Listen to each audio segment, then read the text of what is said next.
Pemerintah telah resmi melarang media sosial TikTok Shop.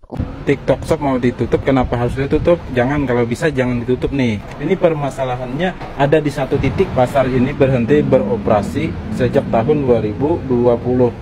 Ini semenjak adanya corona.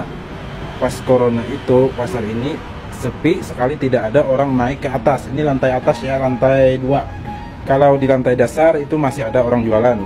Orang terbiasa membeli online mulai tahun 2020 itu karena terlalu lama lockdown, terlalu lama di rumah saja, jadi terbiasa membeli barangnya secara online. Jadi TikTok Shop itu harus ditutup. Bukan cuma TikTok Shop saja, online shop yang lain juga harus ditutup.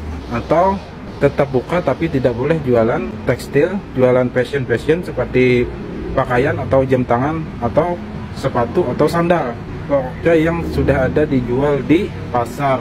Untuk elektronik dan lainnya silahkan, itu kan diameternya agak besar, jadi nanti kalau orang mau check out tuh mahal di ongkos kirimnya, jadi harga bisa sama dengan harga offline. Itu saja solusinya buat para pedagang online sama pedagang offline biar sama-sama bisa jalan. Jadi cukup itu saja, di satu titik itu saja yang kita benahi. Jadi online tidak boleh jualan kain, tidak boleh jualan berbau fashion seperti jam tangan, sepatu dan lain-lain. Jadi untuk skincare itu silahkan online, elektronik silahkan, handphone silahkan, kan yang mahal tuh.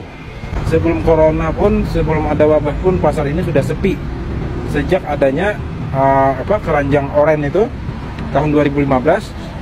Jadi dampaknya di pasar daerah itu 2017, 2018, 2019 dan puncaknya di tahun 2020 itu sudah mati total pasar-pasar di daerah.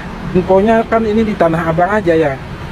Di Tanah Abang itu sepi karena pasar-pasar di daerah sepi. Contohnya ini pasar yang ada di Batu Licin, Kabupaten Tanah Bumbu.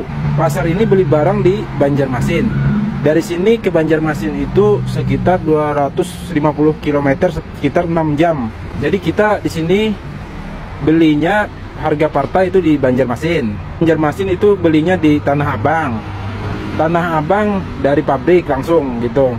Jadi kalau pabrik langsung jual ke konsumen itu memutus rantai perdagangan. Sedangkan di situ banyak buruh angkut yang mereka hanya tamatan SD yang tidak bisa bekerja di mana-mana. Mereka harus merelakan pekerjaannya karena tidak ada memang yang diangkut lagi sekarang ini. Ini pasar yang di bawah masih buka cuman 100.000 saja, kotor itu susah satu harinya. Buka jam 9 pagi sampai jam 9 malam. Jadi kalian boleh jualan online shop, boleh jualan silahkan, cuman tidak boleh jualan kain, tidak boleh jualan fashion seperti sepatu, jam tangan, tidak boleh. Itu saja sih permasalahannya. Biar kita sama-sama bisa jualan, offline jalan, online jalan. Jadi yang mengais rezeki lewat online silahkan, tapi yang dijual tidak boleh kain atau fashion. Nah, yang di atas ini sudah berhenti beroperasi sejak tahun 2020. Memang kalau pasar sepi itu pasti yang di atas duluan. Kalau di bawah masih jualan, cuman cari uang, cari ujungan 20.000 sehari susah. Buka jam 9 pagi sampai jam 9 malam susah saat ini untuk di daerah. Jadi online shop itu seharusnya sadar mereka harus turun ke lapangan. Ini banyak kreator TikTok yang coba angkat suara tapi nggak turun ke lapangan. Ya kan nih, kasihan para pedagang kecil ini, mereka jumlahnya ratusan juta. Para afiliator TikTok itu hanya 10 juta katanya. Ada 1 juta yang seller yang ada di TikTok ini, mereka ini jumlahnya ratusan juta yang ada di Indonesia, teman-teman. Jadi kalian harus sadar nih, dari ujung ke sana, ujung sini nggak ada orangnya. Nih pedagangnya santai aja. Nah, nggak ada orangnya.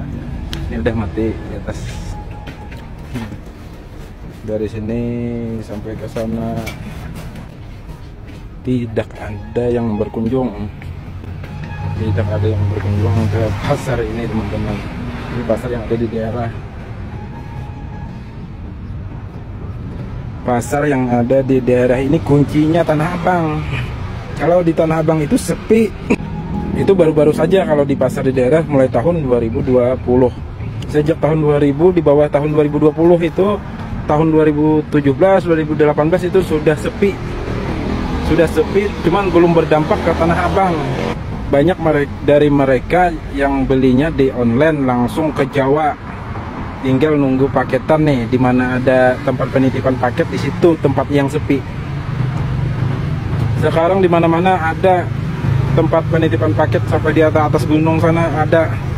Jadi gimana kita mau cari uang nih para pedagang yang jumlahnya ratusan juta, bukan puluhan juta lagi. Kebanyakan dari mereka itu hanya tamatan SD seperti buruh angkut, mereka tidak bisa kerja yang lain. Mohon dipikirkan ya teman-teman, mohon dipikirkan.